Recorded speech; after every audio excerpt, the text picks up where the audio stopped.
السلام علیکم ورحمۃ اللہ وبرکاتہ۔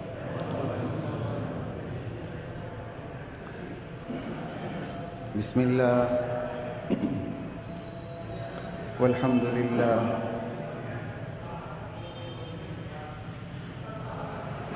والصلاة والسلام علی رسول اللہ، اما بعد۔ خیر صاحب آواز صحیح نہیں ہے، اس کی شارپنس بھی نہیں، کچھ بھی نہیں، دیکھیں ذرا اس کو، آواز کو صحیح کریں۔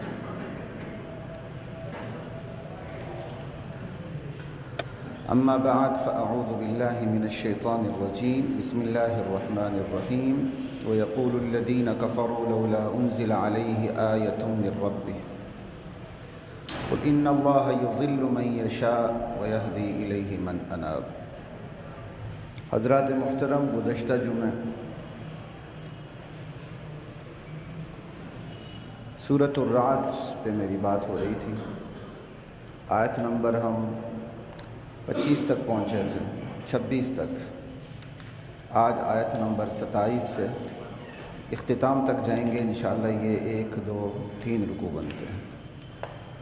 کوشش ہوگی میں ان تینوں رکوع پر مختصر طریقے سے آپ سے بات کر سکوں۔ اللہ کی ذات مجھے، آپ کو، ہم سب کو قرآن کریم سے اپنا تعلق استوار کرنے کی توفیق عطا فرمائے۔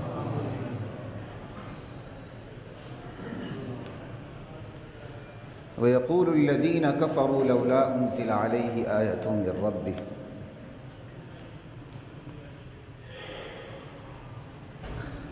یہ منکرین حق اعتراض کرتے ہیں کہ اس نبی پر، جو اپنے آپ کو نبی کہتا ہے، محمد صلی اللہ علیہ وسلم، اس پہ کوئی معجزہ کیوں نہیں اترتا، کوئی نشانی کیوں نہیں اترتی؟ تو کیا ہمارے نبی پر معجزے نہیں اترے؟ ہٹ دھرم تھے۔ خود یہ جو آیات اتر رہی ہیں، ایک ایک آیت معجزہ ہے۔ دنیا آج بھی اس قرآن کا مقابلہ کرنے کی کوشش میں غلطاں ہے، آج بھی اس کی فصاحت کو باریک بینی سے دیکھتے ہیں، اس کی بلاغت کو باریک بینی سے دیکھتے ہیں۔ بڑے بڑے اورینٹلسٹ ہیں، عیسائی، یہودی، سکالر، عربی کے ماہر پڑے ہوئے اس قرآن کے پیچھے۔ انہیں یہ بھی پتہ ہے ہمارے بڑے بھی ناکام اور نامراد چلے گئے، ہم بھی ابھی تک ناکام و نامراد ہیں۔ انہیں یہ بھی پتہ ہے کہ ناکامی، نامرادی ہماری تقدیر ہے، اس کے باوجود ہر دھرمی انہیں چین لینے نہیں دیتی۔ اس کی فصاحت کے، اس کی بلاغت کے، اس کی ماضی کے واقعات کے، اس کے مستقبل کے واقعات کے، کہیں ضمنی طور پر قرآن نے کہیں وہ اشارات کیے ہیں جس کا تعلق براہ راست سائنسی تحقیقات کے، اس کے پیچھے پڑے ہوئے ہیں، کسی نہ کسی طرح اس کو جھٹلانے کی کوشش کریں۔ یہی حالت مشرکین مکہ کی تھی کہ وہ اس قرآن کے سامنے عاجز چلے آتے تھے، اس کے باوجود بھی کہتے تھے کوئی آیت کیوں نہیں اترتی؟ آیت کیا اتری؟ سینکڑوں ہزاروں آیات اتر رہی ہیں۔ آیت معجزہ، نشانی، اس سے بڑا معجزہ کیا ہے؟ اور نبی علیہ السلام کا یہ وہ معجزہ ہے جو قیامت تک قائم رہے گا، قیامت کے بعد بھی قائم رہے گا۔ اور اسی معجزے کی تلاوت اللہ فرمائیں گے جنت میں۔ اللہ مجھے اور آپ کو سننے کی توفیق عطا فرمائے۔ لا الہ الا اللہ،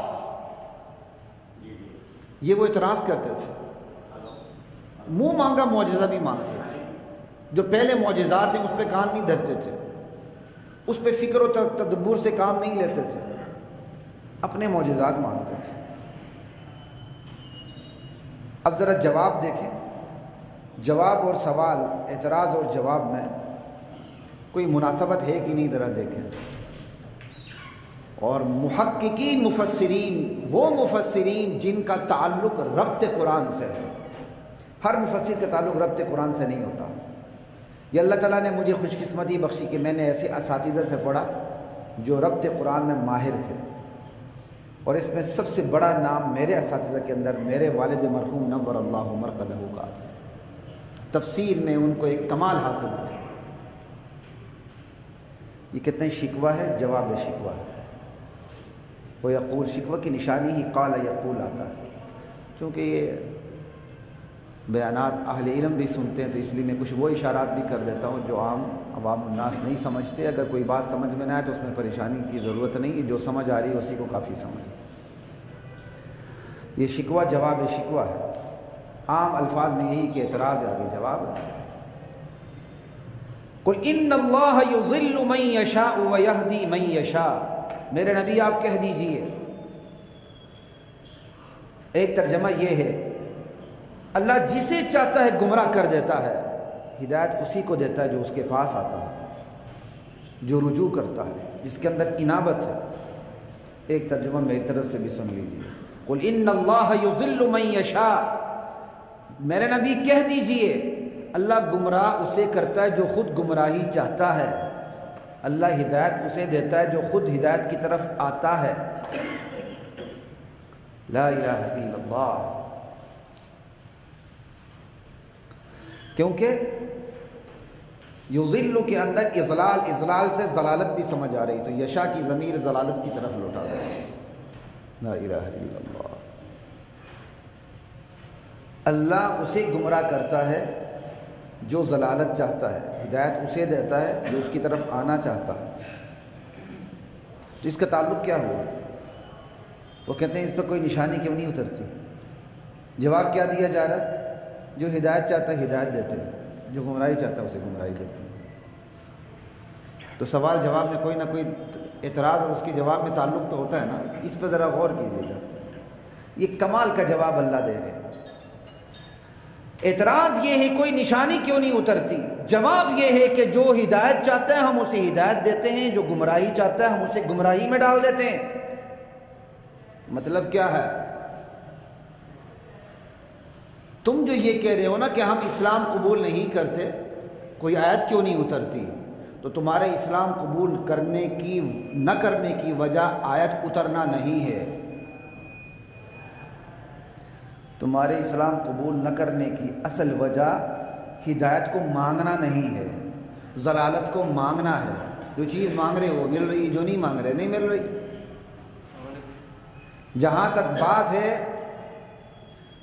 تک بات ہے نشانی کی، مسجد میں باتیں نہ کیا کریں موبائل پہ میرے بھائی، ساری توجہ آپ خراب کر دیتے ہیں۔ آپ فون پہ شروع ہو گئے، چلے میں بیٹھ جاتا ہوں، آپ اب موبائل پہ بات کر لیں۔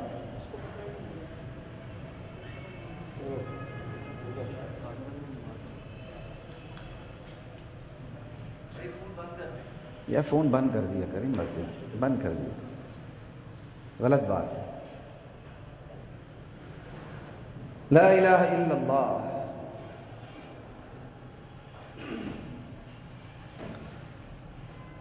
ہدایت نہ لانے کی وجہ یہ نہیں ہے کہ معجزات کا فقدان ہے، ہدایت نہ لانے کی وجہ یہ ہے ہدایت مانگنے کا فقدان ہے۔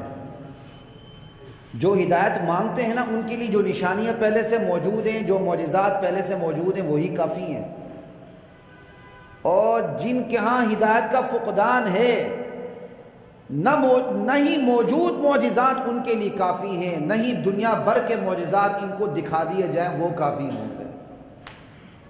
کیوں؟ انہوں نے تو میں نہ مانوں کی رٹ لگا رکھی ہے، اس لیے یہ کمال کا جواب دیا گیا۔ میرے نبی اس اعتراض کے جواب میں انہیں یہی کہہ دیں، جو ہدایت مانگتا ہے ہم اسے ہدایت دیتے ہیں، جو گمراہی مانگتا ہے ہم اسے گمراہی دیتے ہیں۔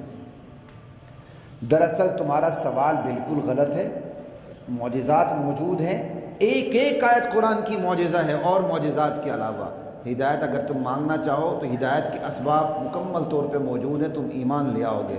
نہ مانو کی رٹ ہے، ایک نہیں 101 معجزات بھی دکھا دیے جائیں تم نے نہیں ماننا۔ الذین آمنوا وتطمئن قلوبهم بذکر اللہ، ہدایت وہی لیتا ہے جو اللہ کی طرف رجوع رکھتا ہے۔ تو رجوع رکھنے والے ہیں کون؟ یہ من اناب کی صفت آگے بیان ہو رہی ہے۔ کہا رجوع رکھنے والے وہ ہیں جو ایمان لاتے ہیں، الذین آمنوا، ان کی نشانی ہے وہ ایمان لے آتے ہیں۔ ایک بندہ کہتا نہیں میں تو ہدایت چاہتا ہوں لیکن وہ ایمان نہیں لاتا، تو یہ نشانی ہے کہ وہ رجوع نہیں رکھتا، رجوع رکھے گا تو ضرور مانے گا۔ کہ اللہ کی طرف پلٹنے والے کون ہیں؟ اللہ کی طرف پلٹنے والے حقیقی طور پر وہی ہیں جو ایمان لاتے ہیں، اور وَتَطْمَئِنُّ قُلُوبُهُمْ بِذِكْرِ اللَّهِ، اللہ کے ذکر سے ان کے دل چین پاتے ہیں۔ اب اس میں ان کے پہلے اعتراض کا جواب دوبارہ دیا جا رہا ہے۔ اگر تمہارے اندر ہدایت کی طلب ہوتی تو اترتے ہوئے قرآن سے تمہیں چین ملتا، تمہیں اطمینان ملتا، اور تم مان لیتے ہو۔ تمہیں اطمینان نہیں ملا اس لیے کہ تم نے ہدایت طلب نہیں کی، ہدایت طلب نہیں کی کہ اطمینان تمہیں نہیں ملا۔ اور جو ہدایت طلب کرتے ہیں انہیں قرآن کی آیات پر ایمان لاتے ہیں اور پھر انہیں فوراً چین کی زندگی نصیب ہوتی، اطمینان نصیب ہوتا ہے، شک شکوک سارے کافور ہو جاتے ہیں، ختم ہو جاتے ہیں۔ لا الہ الا اللہ۔ آج بھی وہ نو مسلم، وہ مسلمان جو کافر تھے شعوری طور پر مسلمان ہوتے جا رہے ہیں، آپ ان سے ذرا سوال جواب کر کے انٹرویو لے کے دیکھیں، وہ سب سے پہلی بات یہی کریں گے، اسلام لا کے انہیں جو دولت ملی وہ اطمینان، چین، سکون کی دولت ملی۔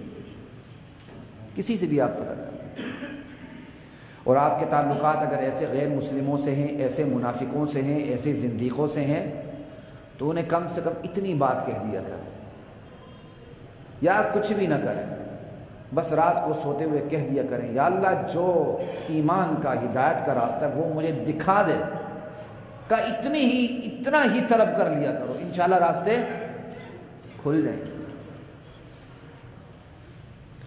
تو الذین آمنوا وتطمئن قلوبهم بذکر اللہ، الا بذکر اللہ تطمئن القلوب۔ یاد رکھو صرف اللہ کے ذکر سے دل چین پاتے ہیں، ان کا اضطراب دور ہوتا ہے۔ دنیا کی کوئی اور ایسی ترقی نہیں، کوئی ایسی ٹیکنالوجی نہیں، کوئی ایسی سہولت نہیں، کوئی ایسی ضرورت نہیں جو پوری ہو تو دل سکھ پالے سوائے اللہ کی یاد کے۔ جس کے دل میں اللہ اتر جاتا ہے اسے سکھ چین کی زندگی نصیب ہوتی ہے، بھلے دنیا میں وہ خس و خاشاک جیسے جھونپڑے میں رہتا ہو، خس و خاشاک کے بنے ہوئے جھونپڑے میں رہتا ہو، اس کے اندر اضطراب نہیں ہوتا، اطمینان کی کیفیت ہوتی ہے۔ اور جس کے اندر اللہ نہیں ہوتا، پوری دنیا اس کے سامنے ڈھیر ہو جائے، اسے کوئی سکھ چین نہیں ملتا۔ آپ یہ نہیں دیکھتے ہیں جاپانیز کس طرح خودکشی کرتے ہیں، بائیں بازو کی رگ پر کٹ مار دیتے ہیں۔ یہ جاپانیوں کے خودکشی کا عام طریقہ کار ہے۔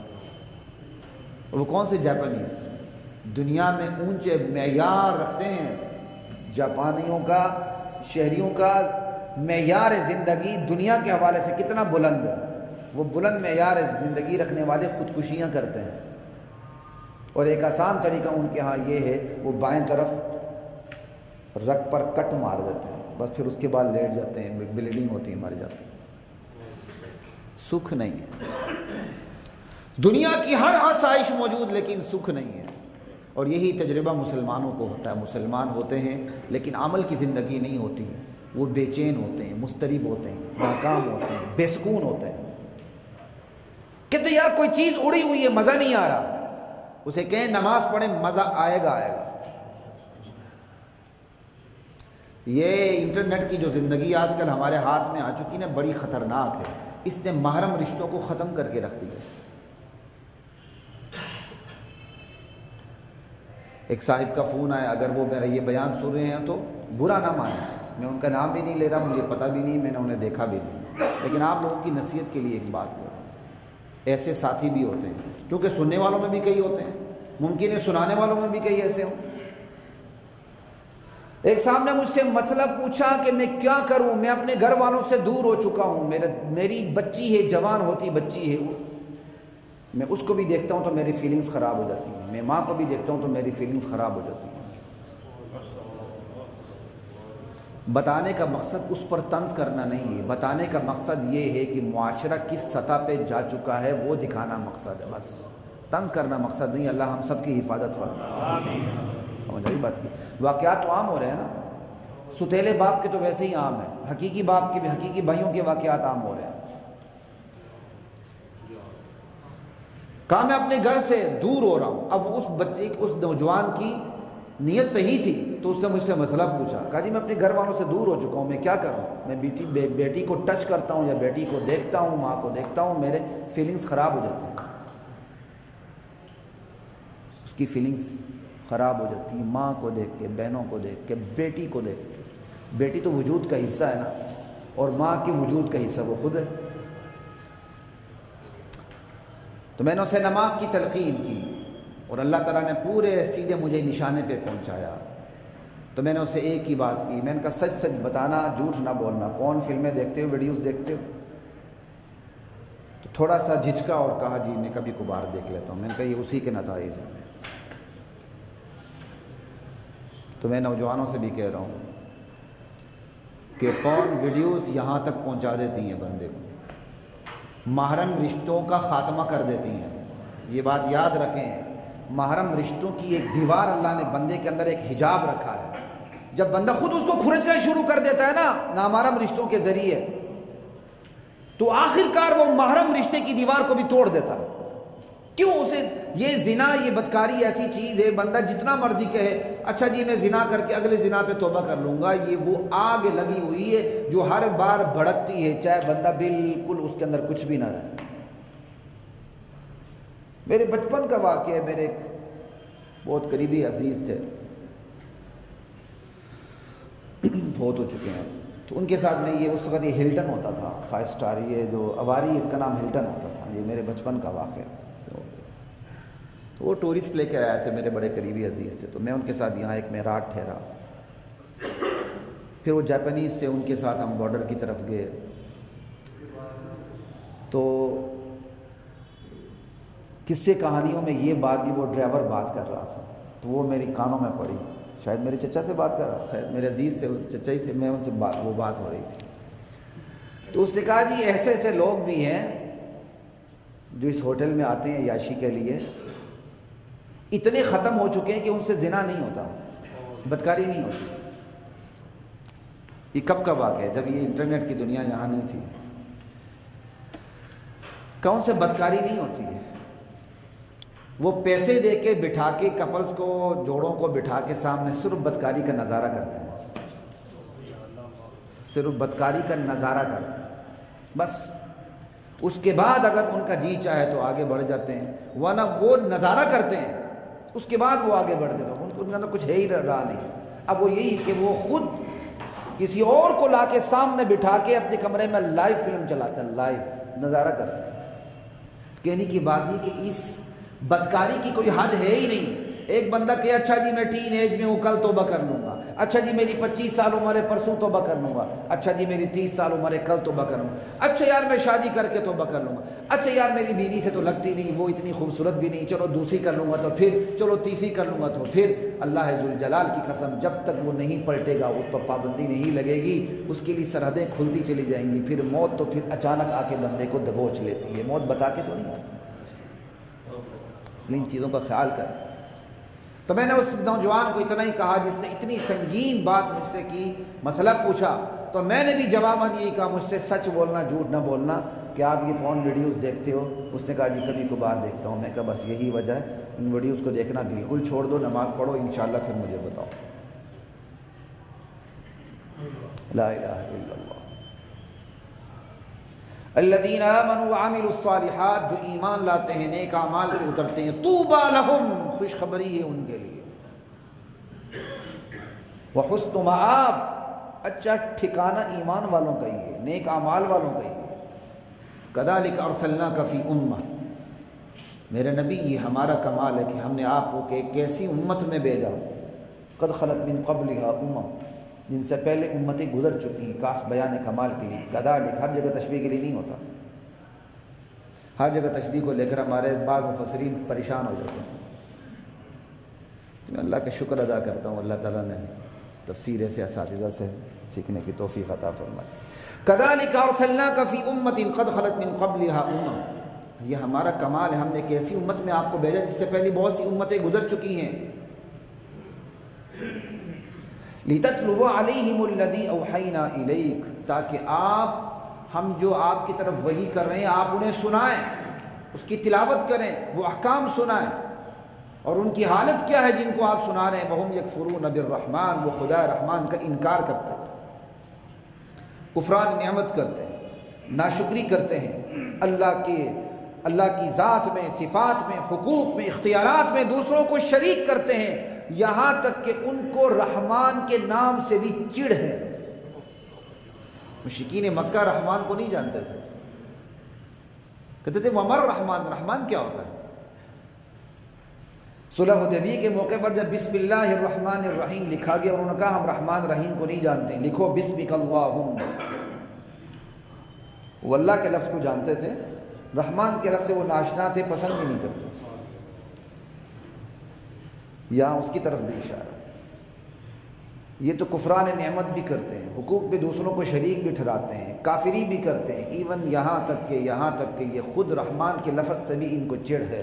قل هو ربی، میرے نبی کہہ دے رحمان وہی میرا رب ہے، لا الہ الا ہو، اس کے سوا کوئی الہ، کوئی معبود، کوئی حاجت روا، کوئی دستگیر، کوئی مشکل کشا، کوئی تقدیر بنانے والا، بگاڑنے والا، سنوارنے والا کوئی نہیں۔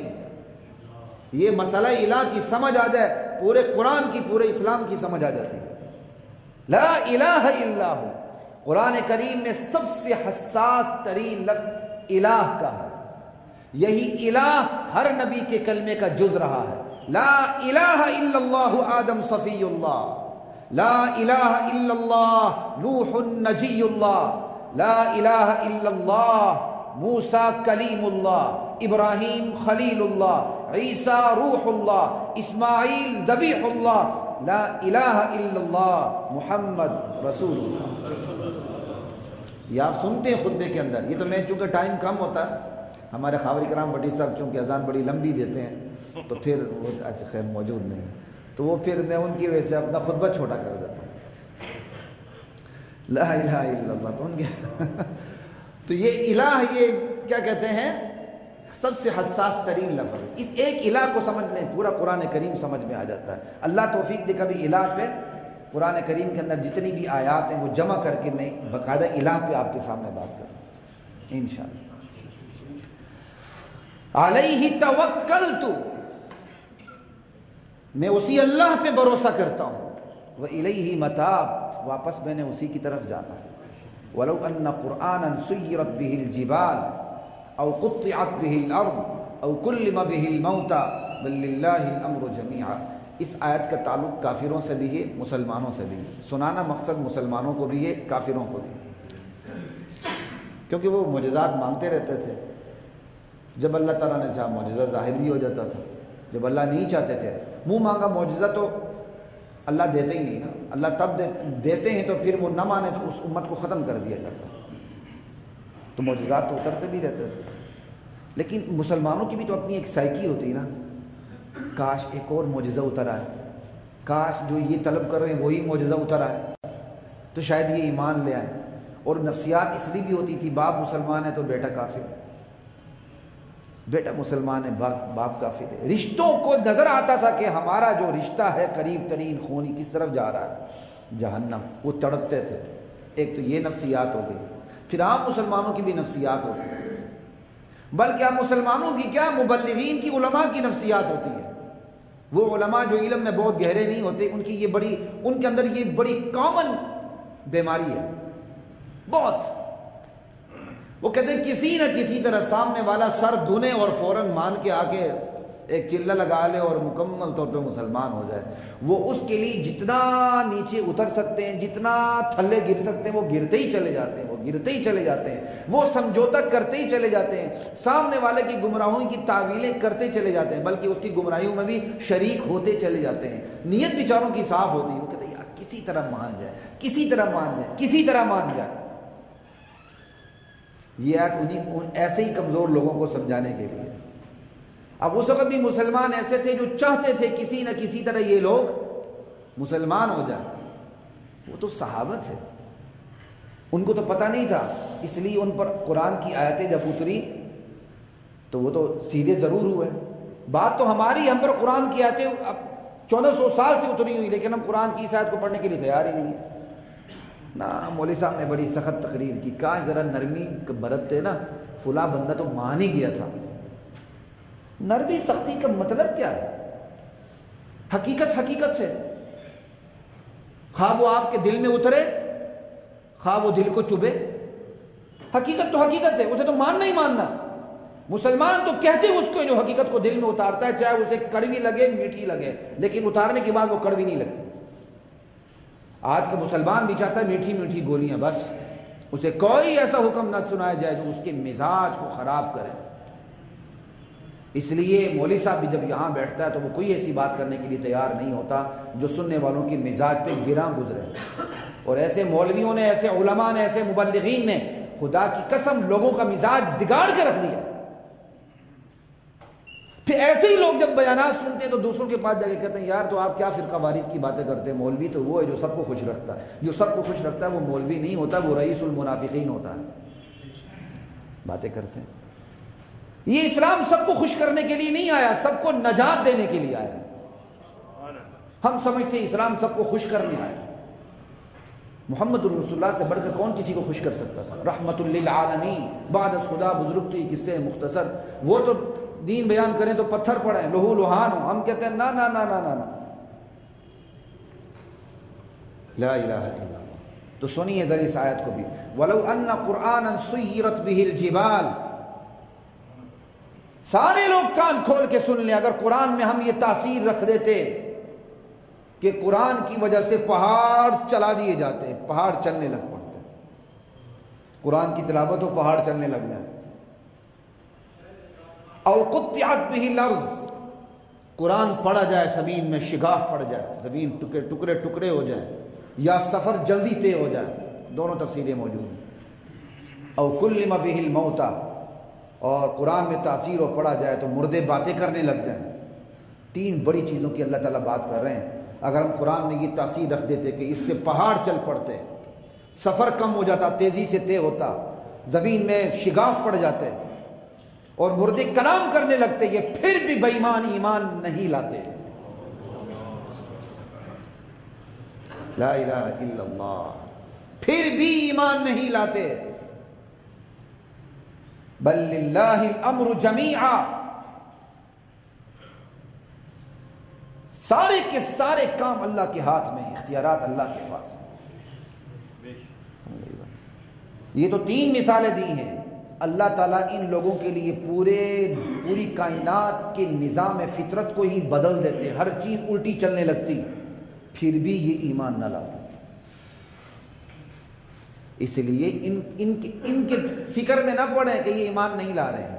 ان کے لیے آپ پہاڑ چلا دیں، مردے بولنے لگ جائیں، زمین کا سفر جلدی سے طے ہو، قرآن کی وجہ سے زمین میں شگاف پڑ جائے، یہ پھر بھی ایمان نہیں لائیں.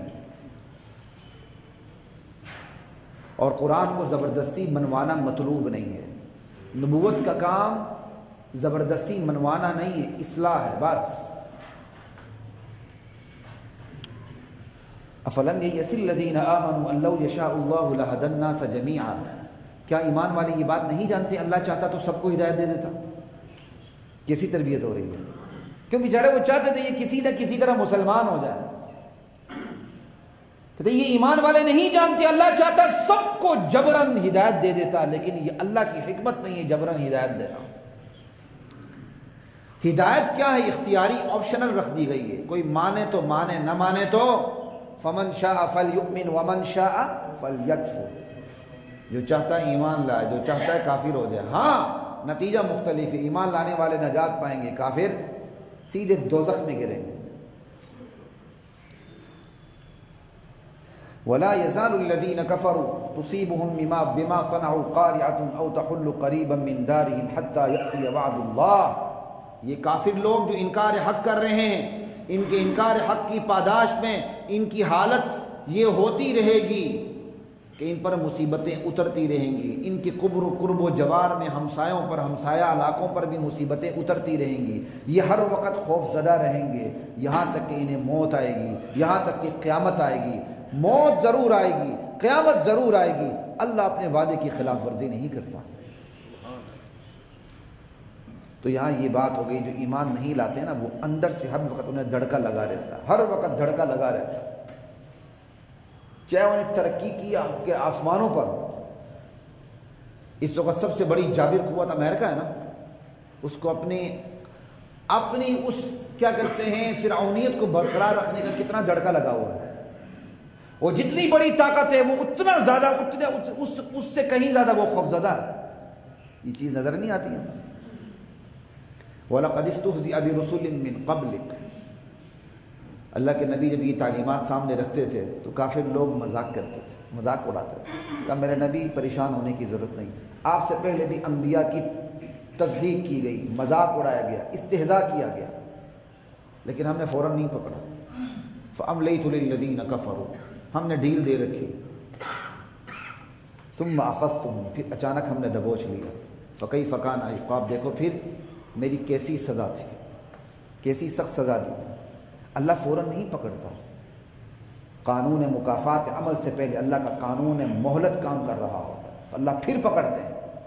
افمن هو قائم على كل نفس بما كسبت، بھلا وہ ذات جو ہر ایک کے اعمال کو لیے اس کے سر پہ کھڑی ہے،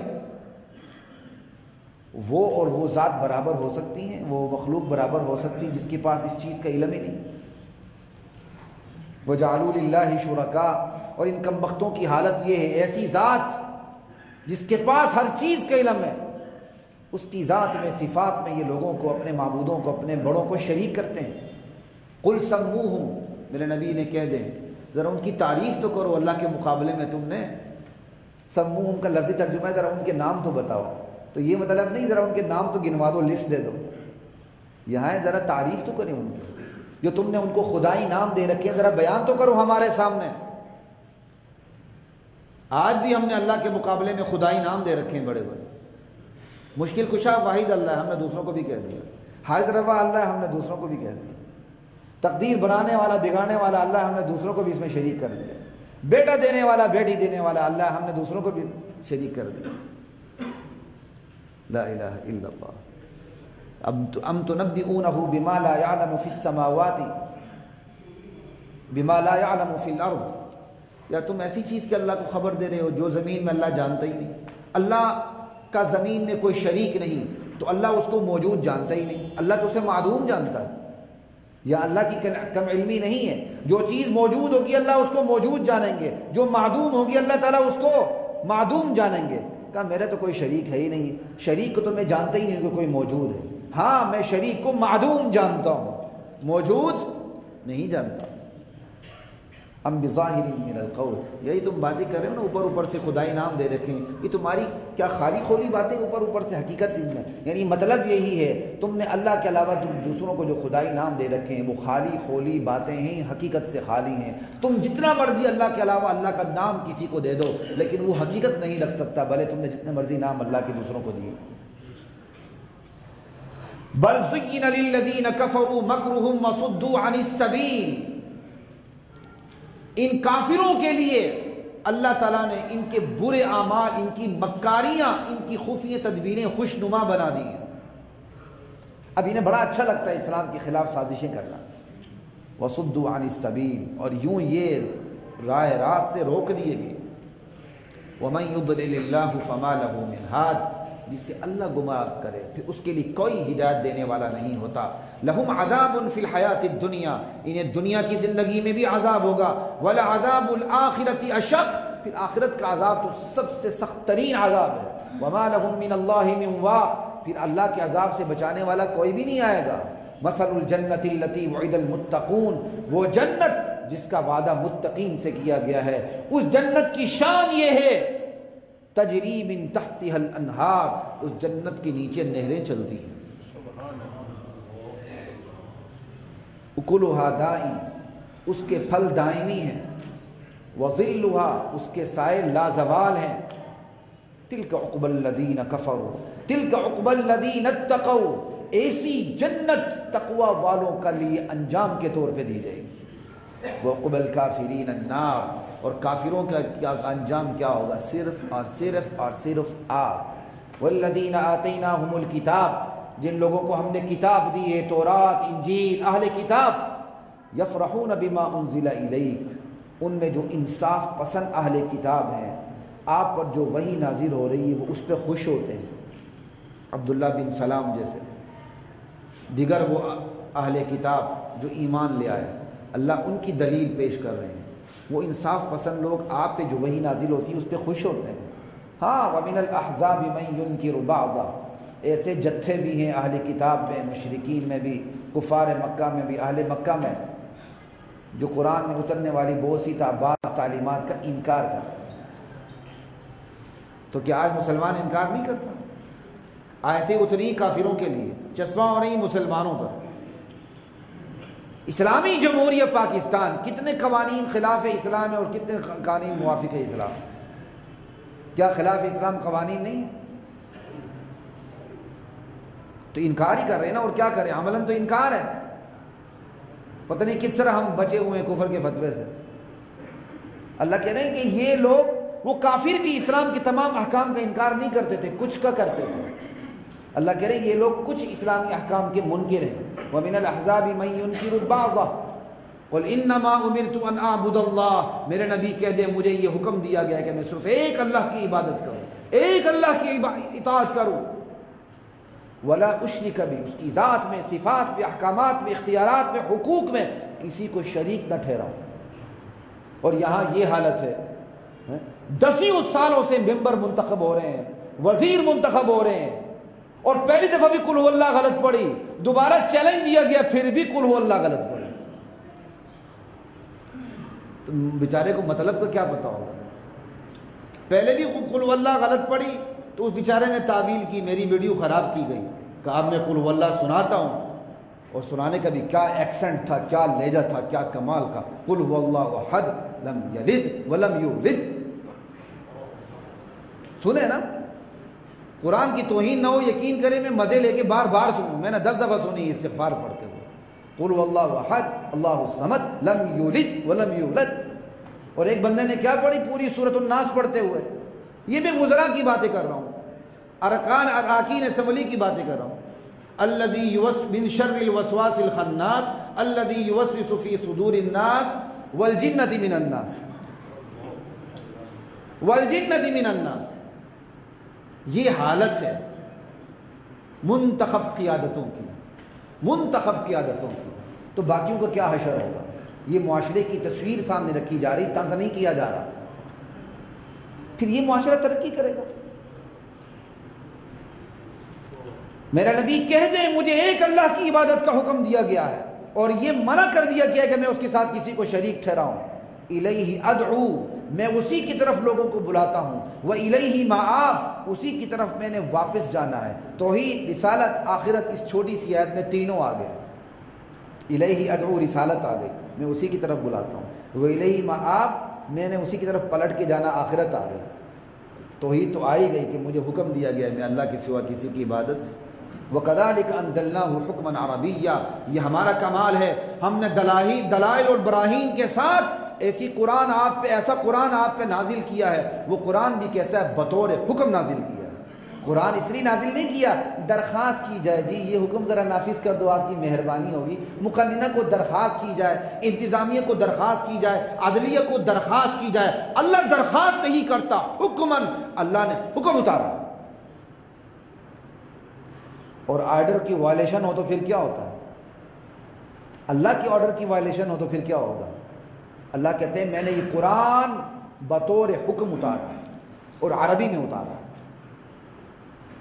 وَلَئِنِ اتَّبَعْتَ أَهْوَاءَهُمْ بَعْدَ مَا جَاءَكَ مِنَ الْعِلْمِ، میرے نبی اگر اس قرآن کے اترنے کے بعد جو علم آپ کے پاس آ چکا ہے، آپ نے پھر بھی ان مشرکین کی، ان غلط اہل کتاب کی پیروی کی، مَا لَكَ مِنَ اللَّهِ مِن وَلِيٍّ وَلَا وَاقٍ، اللہ کے مقابلے میں کوئی آپ کا مددگار بھی نہیں ہوگا اور اللہ کی پکڑ سے آپ کو کوئی بچا بھی نہیں سکے گا۔ اللہ کے نبی نے تو ایسا کام نہیں کرنا، لیکن اللہ کے نبی کو مخاطب کر کے پوری دنیا کو بتایا جا رہا ہے عبدیت کے دائرے سے باہر نکلنا نبی کے لیے بھی کوئی گنجائش تو کسی اور کے لیے کیسے ہو سکتی ہے؟ کسی اور کے لیے کیسی گنجائش ہو سکتی ہے کہ وہ اللہ کی عبدیت کے دائرے سے باہر نکلنے کی کوشش کرے؟ ایک صاحب کی آج تک مجھے بات نہیں بھولتی، جب وہ تھے کہنے لگے میں نے بیوی کو کہا بیوی میں آرڈر دیتا ہوں، میں آپ کو میاں بیوی بنا دیتا ہوں۔ وہ کہتے نہیں، مولوی صاحب کہتے ہیں نہیں 3 طلاقیں ہو چکی ہیں اب آپ نہیں بن سکتے۔ میں نے کہا جی وہ صحیح کہہ رہے ہیں، کہتا بڑا انفلوئنس ہے مولویوں کا۔ بھائی مولویوں کا کوئی انفلوئنس نہیں، قرآن کا کریم کا انفلوئنس ہونا چاہیے، قرآن کریم کی تاثیر ہونی چاہیے۔ 3 طلاقیں دے کے ختم ہو گئی، اگر عدتیں بھی پوری ہو گئی، سب کچھ کام خراب ہو گیا، کسی کے آرڈر سے وہ دوبارہ ایلفی کے ساتھ جوڑ کے میاں بیوی نہیں بن سکتے، الا ہے کہ اس کے کوئی طریقہ کار اور ہوتا ہے، چاہے اس طریقہ کار میں اختلاف ہو، لیکن ایک آرڈر پہ آپ کیا کہتے ہیں میاں بیوی بنا دیں؟ یہ ایسا آرڈر تو صرف اللہ کا کام ہے، لیکن کیا کرے بندہ اپنی اوقات سے باہر نکل جاتا۔ وَلَقَدْ أَرْسَلْنَا رُسُلًا مِّن قَبْلِكَ وجعلنا لهم ازواجا وذريہ، میرے نبی ہم نے آپ سے پہلے بھی رسول بھیجے، وہ بھی بچوں والے تھے، بیویوں والے تھے۔ یہ بچوں والا ہونا، بیوی والا ہونا، بشری تقاضے ساتھ ہونا اور اپنے بشری خواہشات ساتھ ہونا، یہ کمال نبوت کے خلاف نہیں ہے، تو کمال ولایت کے خلاف کیسے ہو سکتے ہیں؟ آج لوگوں کا یہی ہے، اب اس آیت پر تبصرے کا وقت ہی میں کرتا، ہر بندہ کہتا ہے بیوی بچے ہوں، میرے خرچے پورے ہوں اور میرے بشری جو خواہشات ہیں وہ بھی پوری ہوں، لیکن جب آتی ہے اہل دین کی بات، وہ بازار کا چکر بھی لگا لے تو برا لگتا ہے دوسروں کو۔ ایک مولوی صاحب کیا کر رہے ہیں اور بھائی آپ دن رات یہاں جو آپ ایک ایک دو دن کے کیلکولیٹر ہاتھ میں رکھ کے یہ جو جمع تقسیم ضرب لگاتے ہیں، یہ کیا کر رہے ہیں آپ؟ کیا اسلام کے ٹھیکیداری چوکیداری سے مولویوں نے اٹھا رکھی ہے؟ یہ بشری تقاضے ساتھ ہونا کمال نبوت کے خلاف نہیں ہے، بیوی ہونا، بچے ہونا، بشری تقاضے ساتھ ہونا، پھر ان کے لیے خرچ کرنا، اس حوالے سے باقاعدہ اپنی تنخواہیں لینا، یہ کمال نبوت کے خلاف نہیں، تو کمال ولایت کے خلاف کیسے ہو سکتا؟ لوگوں نے بزرگ اس سے سمجھ لیا جو کچھ بھی نہ کہا۔ عجیب بات ہے، یہ بزرگوں کی عجیب نشانی، جو کچھ بھی نہ کہا۔ زیادہ بزرگ وہ ہوگا جو ایک بٹن اوپر لگاؤ ایک بٹن نیچے لگاؤ،